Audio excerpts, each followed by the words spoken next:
Thank you. I hope you all enjoyed lunch. The Alumni Association is proud to present the 2015 Alumni Awards. The presenters today are Dr. Jerry C. Hunter and the Alumni Association President Rex Devine, class of 1985. I would like to thank our Alumni Board members for joining us today, for their hard work throughout the year, and for being wonderful ambassadors to Charleston Southern. Our first award is the Alumni Service Award. The Alumni Service Award recognizes an alumnus who has given outstanding service to the university and to the Alumni Association or in another alumni activity. Ronald Jakes is a general manager of the Wingate by Wyndham at CSU. He is the president of the Buck Club, treasurer of the CSU Alumni Association, and a board of visitor member. Not only does Ron give back to his alma mater, but he also currently serves as the vice chair for tourism for Greater Dorchester Somerville Chamber of Commerce, the commissioner for the Board of Elections for Dorchester County, and the commissioner for the Board of ATAX for Dorchester County. Please join me in congratulating Ronald Jakes, our 2015 Alumni Service winner.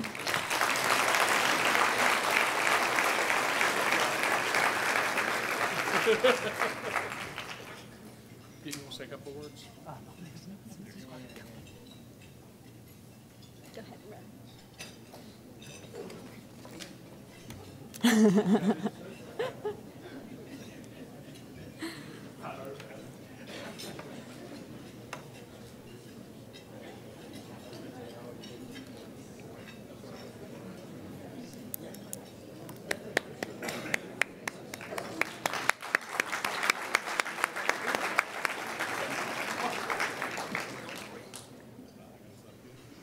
Ann Turner is our Alumnus Community Service Award winner. The Alumnus Community Service Award honors an alumnus who goes above and beyond the expectations of a community, church, or nonprofit group and recognizes his or her personal sacrifice and exceptional volunteer service to a charitable organization. Ann Turner currently spends the majority of her time volunteering in the Charleston community through the Journey Food Pantry, Charleston Southern, and Cordsville Baptist Church, as well as serving on several boards such as the Scriven Association Administration Committee, Sumter Free Health Clinic, and is the immediate past president of the Charleston Southern Alumni Association. Please join me in congratulating Ann Turner, our 2015 Alumnus Community Service Award winner.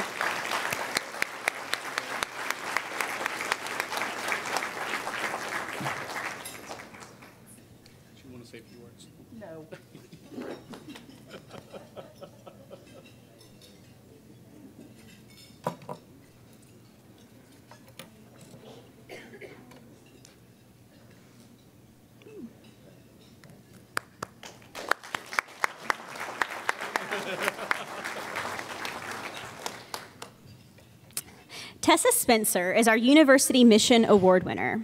The University Mission Award goes to the outstanding alumnus who exhibits the ideals and ethics of the university. Tessa Spencer joined the ABC News 4 team as a reporter in 2011. Following college, Tessa served in the U.S. Army Reserves and is a veteran of the First Gulf War.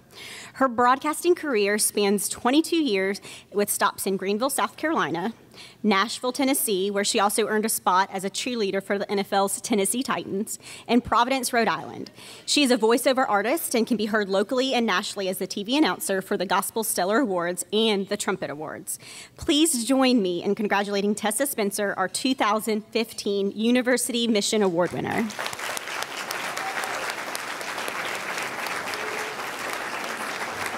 Hey, congratulations.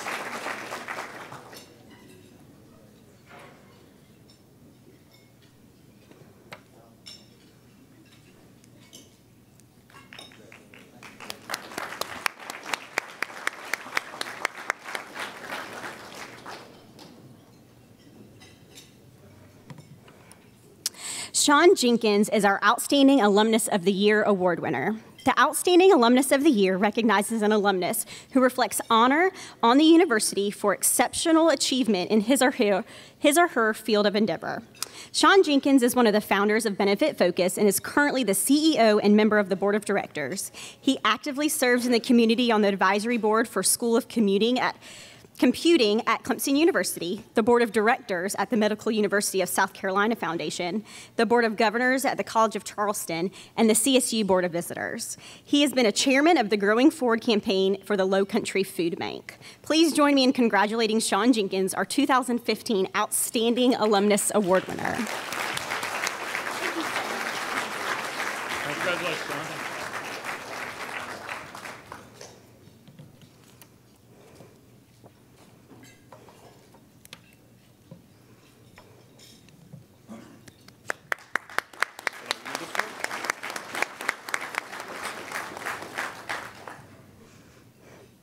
Join me in welcoming Dr. Hunter, who will introduce our great speaker today for this afternoon.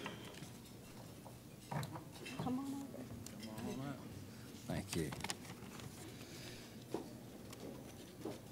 You know, the Alumni Board thought they were doing something very clever this year. They cut me out of me making my presidential speech by letting me introduce the speaker. But fortunately, I wrote on the top of my introduction my speech anyway. Well, graduates, it's an honor and a privilege to have you graduating at CSU. And this is probably one of the best classes we've ever had because the economy is turning, the school systems are hiring, the hospitals are hiring. Everywhere I go, there's excitement in the air about employment. And as you know, CSU has identified some distinctives. What is distinctive about Charleston Southern University as compared to other schools? Every university that I know is excellent. They're excellent. But what makes CSU distinctive is some of these characteristics. Number one, we're a faith-based school. Faith-based, that means that in every endeavor that we seek, we include faith. The world is crying for values. And so we believe that an education undergirded with biblical principles is the best you can get in the world. So faith-based. Academic excellence is another area that's a distinctive for CSU. I haven't talked to one student in the last several years that didn't say they didn't get an excellent education. Professors are well prepared, they're caring, they're kind, they're willing to help students if they're willing to pursue. So that's an excellent education. Prepared graduates is what you want to hear. That's another distinctive. What is a prepared graduate? Now, I've attended a lot of universities and I've worked at several universities. But the graduates that are coming out of CSU, in my judgment, and in the eyes of the employment world, are very special. If I ask you to show a hand today, I bet you everyone in here would tell me and tell this audience that you have worked while you've been pursuing your education, that you've had to work and you've had to receive scholarships from many of our donors here and from the university. So you are a little different from some of the graduates that are going out with a resume, and what they have on their resume is excellent education. I graduated with a degree from XYU University. You're going out into the workplace with a resume of experience and education. And you see, that's what our employers have noticed, that you don't have to teach a CSU student how to work. We don't have to put them in training and learn how to get along with people, how to work in teams, because you've been working your whole college career. So that's going to put you a step ahead if you know how to use that. I encourage you to use what you have on your resume. Don't hold back, because you'll find out that you're going to be a step ahead of some of those people you're competing with. So work is very important in being a prepared graduate. And then lastly, I would say a distinctive of our university is NCAA Division I sports. You say, well, I'm not interested in sports. I never went to any sporting events. Well, you will see as you move out into the workplace that sports is very important to you obtaining a job, keeping a job, socializing on a job in the workplace. You will see how important that is. And your alma mater is in the news. They're on national TV every year. They're very competitive. As we speak today, at 8 o'clock this morning, we had a graduation for our international tennis team. Our tennis team had their graduation service this morning at 8 o'clock because, you see, they're on their way to play the University of Georgia in the NCAA finals tomorrow. And so that's quite an honor. Don't you think so? Now, secondly, our men's golf team has won our championship in the Big South tournament, and they'll be on their way to Texas to play in the NCAA finals in golf. Now you say, well, I'm not interested in sport. You mark my words, when you get in the workplace, people are going to be talking about Charleston Southern University played some school. They were very competitive, and they had some class athletes. So that's important. That's one of our distinctives. And so I think you will enjoy that as you move forward. Well, I won't give the rest of my points this morning, but that'll suffice, I'm sure. It's a pleasure to introduce our speaker today, Shawn Jenkins. As you heard, founded BenefitFocus. And he has been a leader in this field of technology since he began this company, when he started this company. I first met Shawn in my class in the MBA program, where our class does a project. They do a business plan. And Shawn was at that time the IT person for American Pensions. And he had some dreams. He had a vision. In other words, like many of you, you have a degree now, and some of you have been working hard. And you have a vision about what you want to do in life, but you can't put it together. Perhaps you don't have the contact. Perhaps you don't have the resources. Whatever it is, keep that dream going. Shawn kept his dream alive. And when he did his project in our capstone class, it was on actually the forerunner of his business. But he really had to work out a lot of other things. And that came a lot later on. But he had the vision, and he put his plan down in writing. And that's another thing I would encourage you to do as you move out into the world of work. Have your vision, but put your plan down in writing. Because until you put your plan down in writing, it'll just be another thought that you have. Then you start building some goals and some action plans. And before you know it, your dream will become a reality.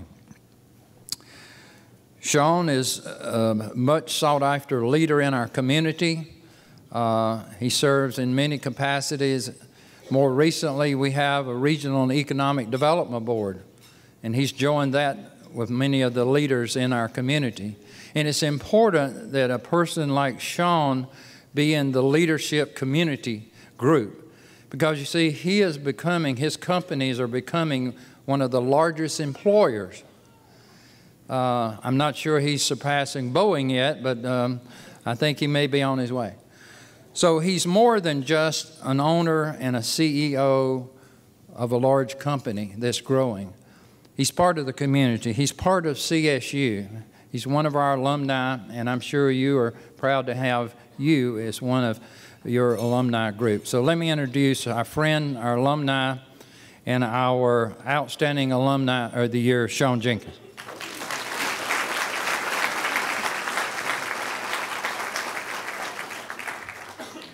Well, thank you, Dr. Hunter. Thank you, everyone, for allowing me a few minutes to join you today. I want to thank my beautiful wife, Jocelyn, for joining me today. We travel as a group in our family, and it's always a great support.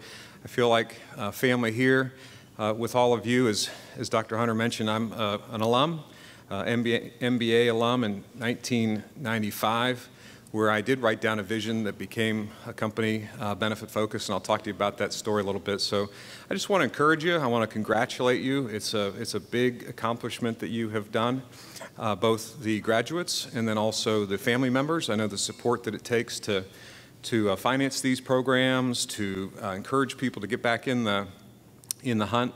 When I started my MBA, I did it for about a year and a half, and I couldn't keep up with the work and my job and everything, so I stopped for a couple years, and it really took a lot of effort to get back in and complete it. It's one of the most proud accomplishments that I have. So congratulations. As a matter of fact, how about a round of applause for all of our graduates here?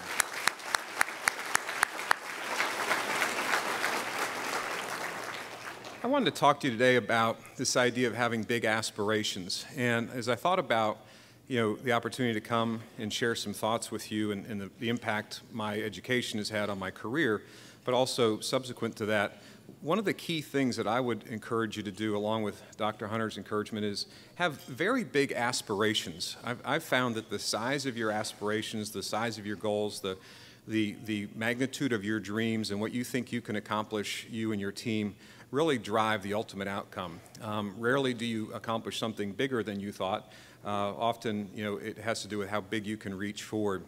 I had the pleasure of meeting some of the leadership team of Google recently, and one of the things that they talk about is setting objectives that are 100 times bigger than something that they're doing today. So they don't look for small incremental gains, they look for things that are actually 100-fold accomplishment of where they might be in a particular product or area today. And that type of boldness, that type of aspiration is something that you can really get comfortable with. You can get in touch with that. I have a phrase that I use personally, and then we use it at our company, and it's really just 3 words. It's do big things. And I don't know if the grammar is right, the English teachers and so forth in here. I don't think do big things maybe not fit correctly, but do big things. And if you have a phrase like that, if you have a reminder like that, I do a lot of little 3x5 cards and write little phrases down, have them on my desk, have them in our company and whatnot. But that type of reminder in a difficult period or in a period of transition will remind you to make sure that you're setting aspirations that are worthy of you and worthy of the team that you're a part of. So the business that Dr. Hunter spoke about turned into BenefitFocus. And I just tell you a little bit about that because there's some interesting patterns that we've been able to accomplish. We founded a company called BenefitFocus, a software business in Mount Pleasant in June of 2000. The idea came actually in 1995 as I was finishing up my MBA. Sat up one night in my bed and wrote down an 8-page vision. I still carry that vision with me every single day. I have it with me all the time, read it day in, day out. There was a 5-year period between when I wrote the vision and when we started this company. Many times I wasn't sure if it was going to come to life, but it ultimately did. BenefitFocus began its journey after the dot-com bust, after the internet bubble was over. We started in Charleston, South Carolina, which at the time didn't even have much internet connectivity to most businesses. So it was a difficult time. There was no venture funding. There was no private equity at that period of time. Matter of fact, as we went out and sought some funding to grow the business in the first couple of years, we met with some resistance. And as you have bold aspirations, the biggest challenge to those are going to be resistance that are going to come from inside your brain. They might come from your family. They might come from the community at times. And the way you process those and the way you kind of double down after they come. So this particular story, we were looking to raise a couple $1 million to continue to fund our business. We were in our 2nd year of growth.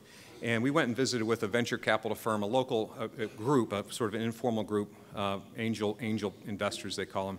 And it was at the College of Charleston. It was one of these amphitheater seating rooms. I'll never forget the event.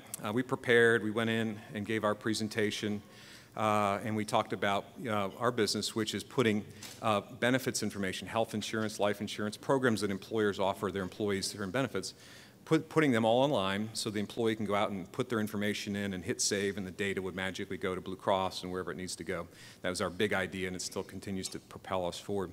So we talked about this journey that we were on. We had some early adopter customers. Piggly Wiggly Carolinas was one of our first customers. Sanders Brothers Construction. Charleston Southern University was an early adopter of BenefitFocus technology. And we gave our pitch. We explained the technology. We explained the business. We explained how we get monthly subscription revenue. It's sort of like a utility type of a service. And we were asked to leave the room. So we stood outside and nervously awaited our fate. They debated, whether we were smart enough and the business was sound enough and the economy, whatnot. The door opened up, and we were brought back in, and it was sort of humiliating. We stood at the bottom of the of the arena, if you will, and they proceeded to basically just tell us how stupid we were. You guys have never run a software company before. You don't have the background. There's no funding for this. The internet bubble is over. People won't put their credit card information online. People won't buy products online. Remember that. Imagine that. People will never buy products online, Shawn. Yeah, see? That's good. So not only were we not going to get money out of this group, we were basically made to feel it was like it was stupid to even try. Well, unfortunately, we had already started, or I guess fortunately for us. So we left. We did what you have done in your times of people rejecting you or sort of putting you down. We processed it. It hurt. But rather than using it as an excuse, or rather than saying they're right, we took in the legitimate criticism, the things that they thought about. They were smart business people. None of them had ever built a software business, so we didn't put too much weight in their opinion. And then we proceeded to get back to work. And we went out, the company became profitable. To fast forward, we took BenefitFocus public in September of 2013. One of the very few startup companies in the state of South Carolina ever to go through and have a public offering. The public offering was just a fascinating experience, to grow a company, to have it succeed, to have customers all around the country, to propose your idea to big investment banks. The banking firm that took BenefitFocus public was Goldman Sachs and Deutsche Bank and the premier institutions. So about 10 years after that initial encounter with some local investors, we were on the largest stage in the world, the NASDAQ, the biggest banks in the world. And when we put our idea in front of them, they had the exact opposite opinion. They said, "You guys are brilliant. You guys run an incredible business. We've talked to your customers. They're some of the happiest people we've ever talked to." Matter of fact, that was the main feedback we got. Is they do these customer checkings. They call and check up on you to make sure that you're legit. And they said, "You have the best customer checkings. BenefitFocus has the best, happiest customers, not just because you're nice, but the technology and the products you deliver and your consistency of any IPO we've ever done." And we thought, that's good. So we went through that process. The IPO was incredible. Matter of fact, we shot a documentary that we haven't published yet, but we'll publish that. It'll be a fascinating experience. We met 235 investors in 3 weeks. So in 21 days, I did 235 meetings in 21 days. Up in the morning, late at night, you don't know what city you're in. You come to the end of it, and the night before you price, which is you just sit down and you make up a price, we flew in the 50 associates of BenefitFocus that had been with the company the longest. Brought them to Wall Street. We had a big party the night before. We got up early. I got my media prep, got ready to talk to CNBC and everybody. I was terrified. My hands were shaking, and it was just incredible. We went in, and the day began to unfold. It was much like your day will be tomorrow with graduation. Things are happening. People are congratulating you. It's a big, exciting moment. And as that progressed, the market opened at 9:30. You don't start trading until about 10:30 or 11 because they want to get interest in the stock, and so they're doing phone calls, and we're waiting to see, we had a price of $26.50 on the stock that we were issuing it at. Would people buy it at that level? We had 27 times oversubscribed, so we were selling a couple million shares of stock. There were 27 times the order for the stock than we had available, so the stock just surged through the day. And by the end of the day, we had flown back to Charleston. Mayor Riley had done a celebration in our parking lot there in Daniel Island that morning, and cowbells and champagne and everything. We flew back right after the market closed, got back at 5 o'clock, hosts of people, their family, their kids, their pets, their dogs. And our company was worth over $1 billion. It was incredible. And so here we were, same company, same vision, same people, more of them. And the resistance that we got, the way we processed that, and the fact that we had big aspirations, and in the face of aspirations, we didn't neuter or we didn't bring back those aspirations. They actually became bolder.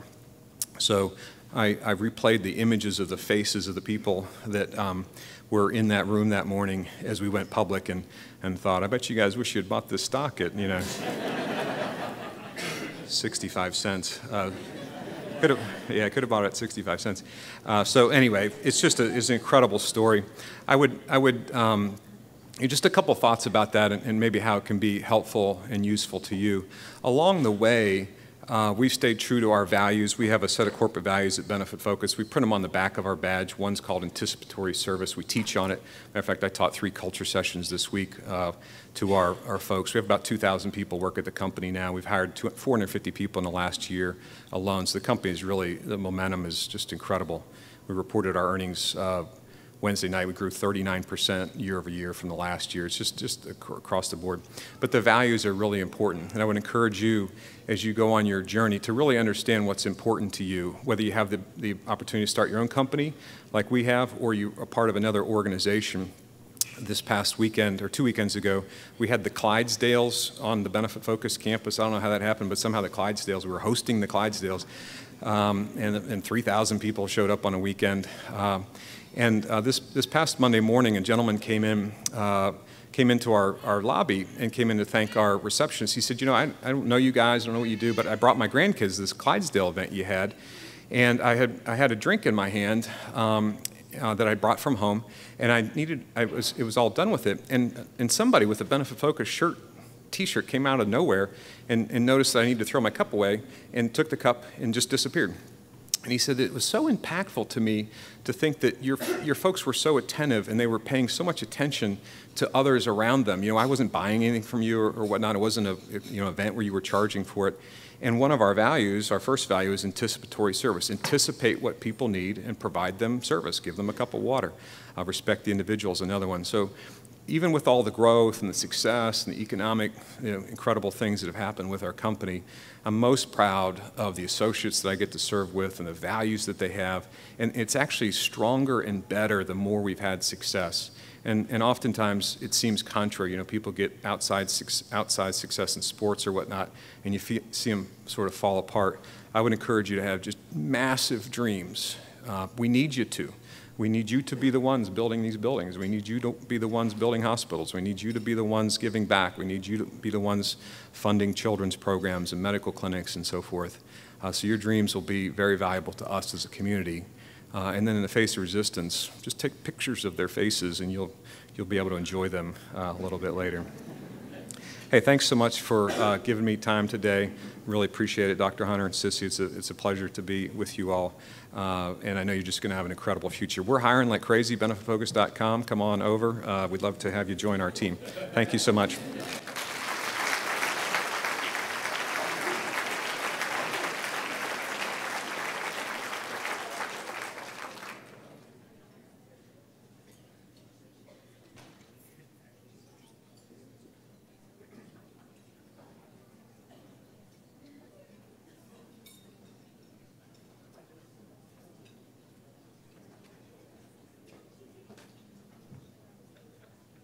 Yeah, I was just relaxing with that nice speech, and all of a sudden they said, "You got to introduce Warren Pepper." I said, "Oh."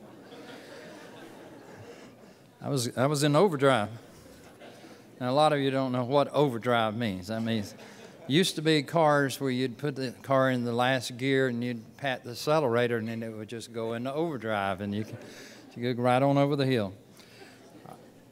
We're privileged to have someone on our team at CSU that you're going to hear speak very briefly here, Warren Pepper. How many of you are from the Tri-County area? Yay. So you're going to recognize this voice and this face, 34 years in broadcasting. And those of you who played high school sports, he was the last one on the field at night trying to get all the statistics and get on the late report on sporting and news. So Warren is with us at CSU right now. And he is the director of our graduate school. And I know some of you don't want to hear any more about school, but in case you do, we're going to introduce Warren and let him tell you a little bit about the graduate school opportunities.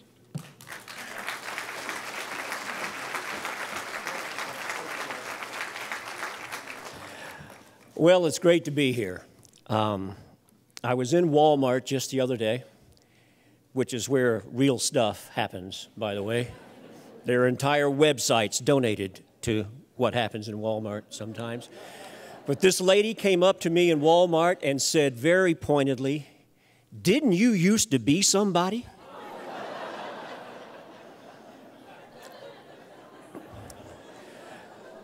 For the last 2 months, I've been here at Charleston Southern. In May of 1974, I was sitting right where you are. And that's been a long time since then. And I probably, at that time, was wearing some bell-bottoms. My hair was, well, what was there was a lot longer.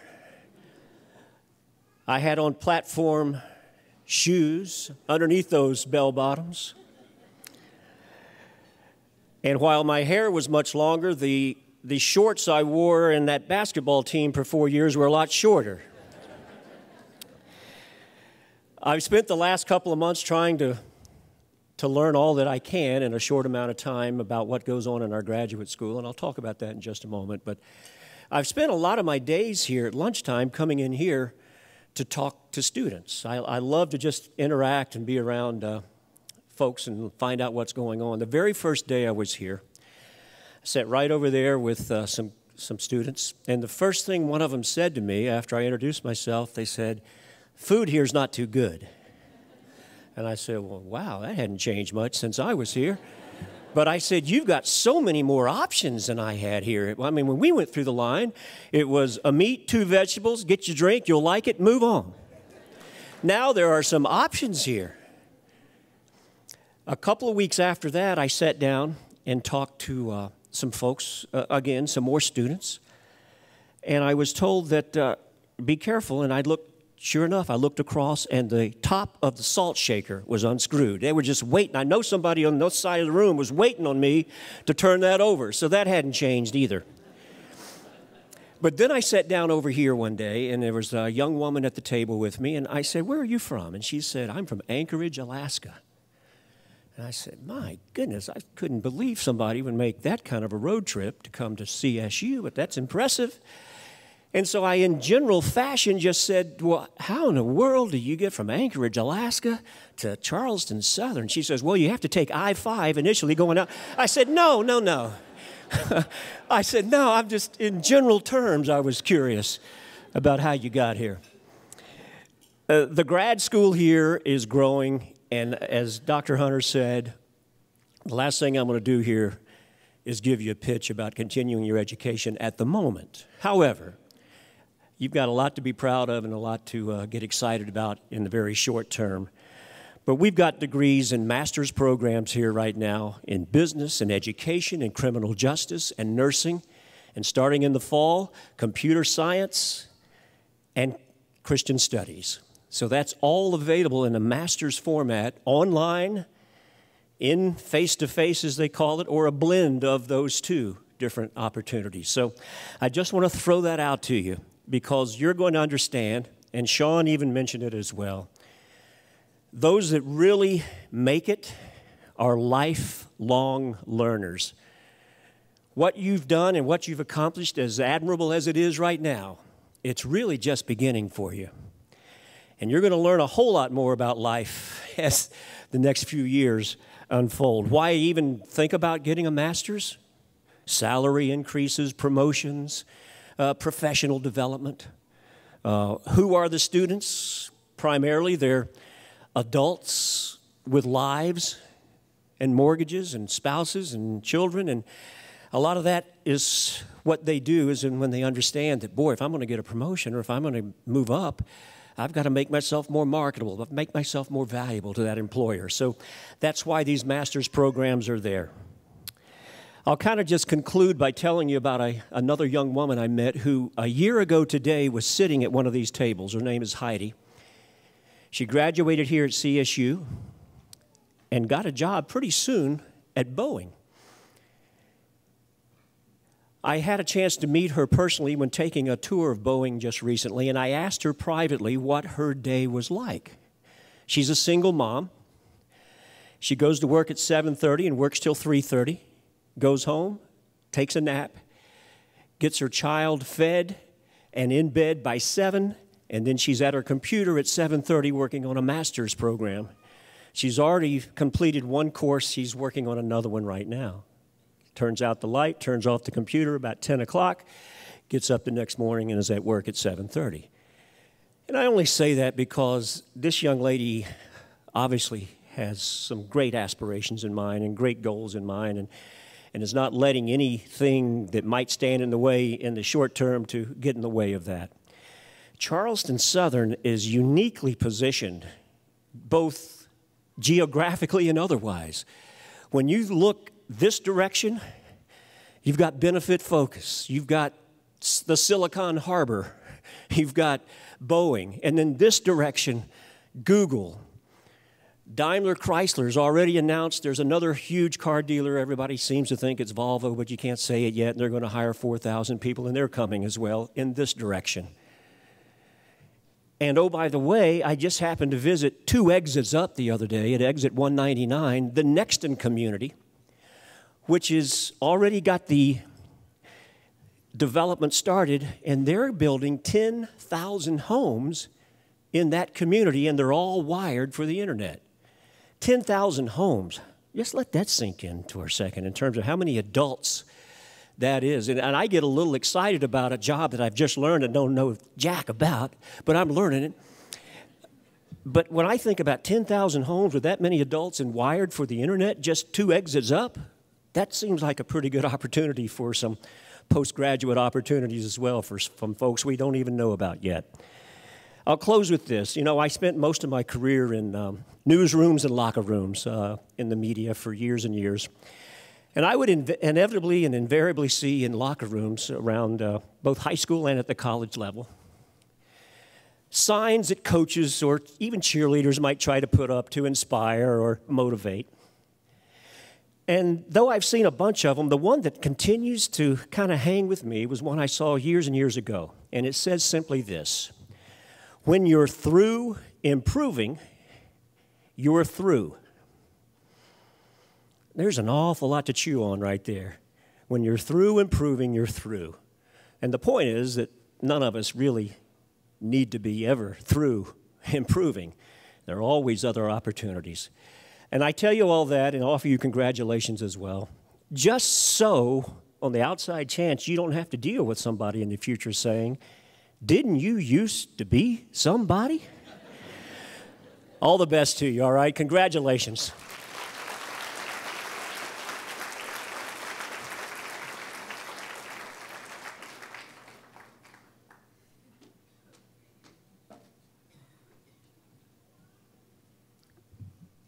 I'm here to return to introduce our next speaker. His name is Rex Devine. He is class of 1985, and he is the current president of the Charleston Southern Alumni Association.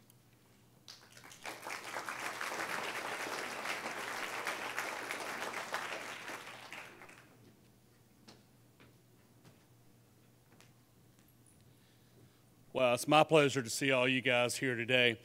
And for the ones of you who were here last year, I'm going to share a little story that really meant a lot to me way back when.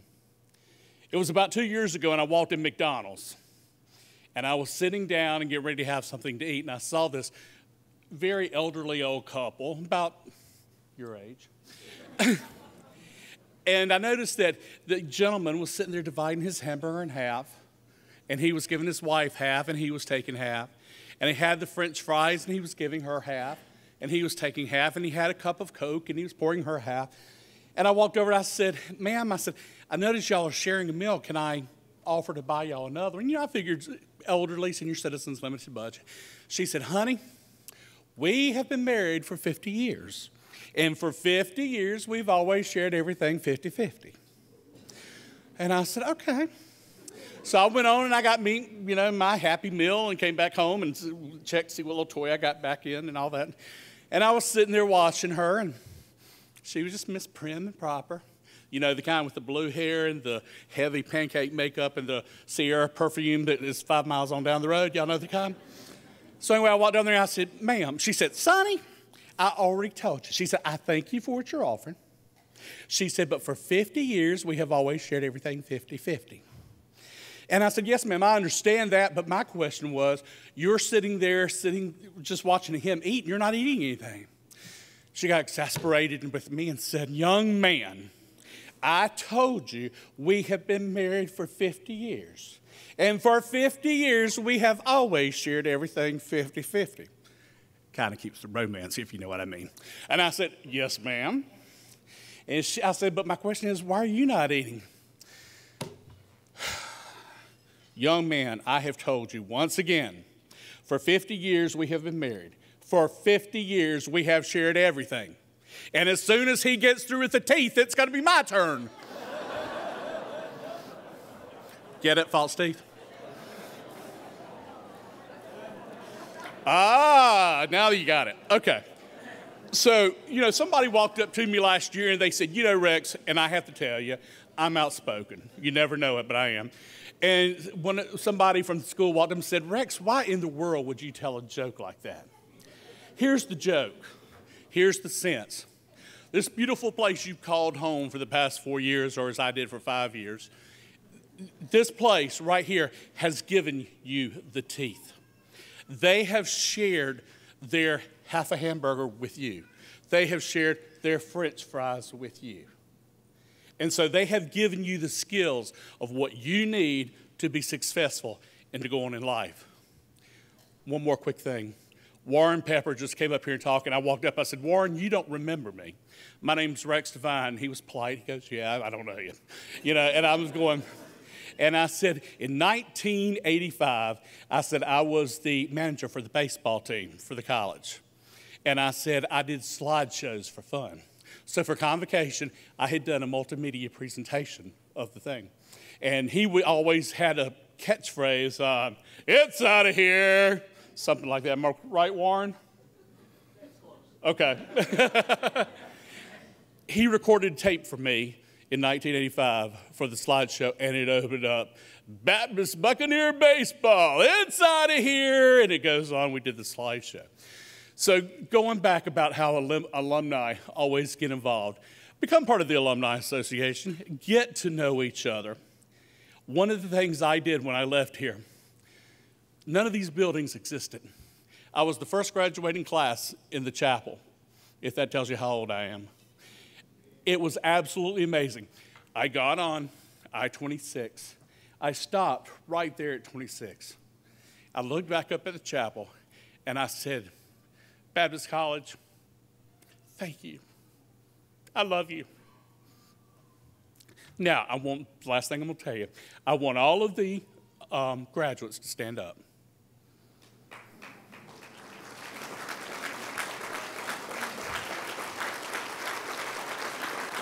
I want you graduates to look to your left, look to your right, look behind you.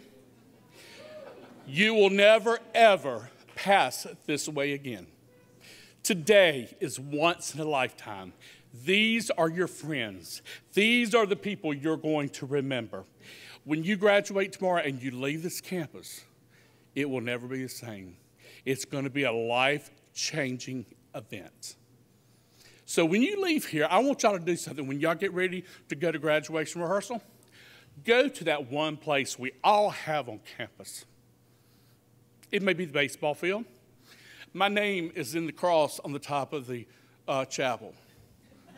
One of the traditions we had when they built it, before they put the cross up, is students could go and write their name in the steeple.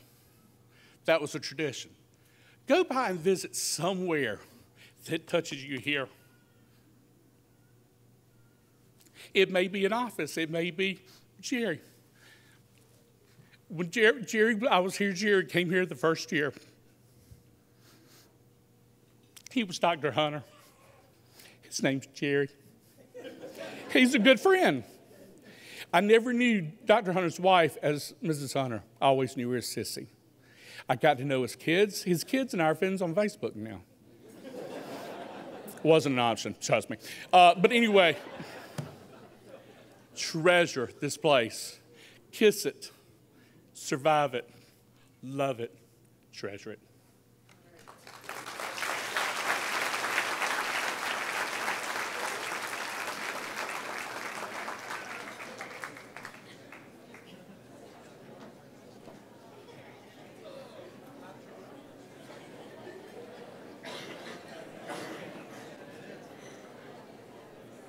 I know. Okay. Once again, I want to thank you all for joining us. Today was a day to celebrate your accomplishment. On behalf of the Alumni Association Board, they are so proud of you and so encouraged and are looking forward to you joining with them in continuing to give back to CSU even after you've left. As I mentioned before, there are brick brochures on your tables. Today you can purchase your brick for $20.15 as the class of 2015.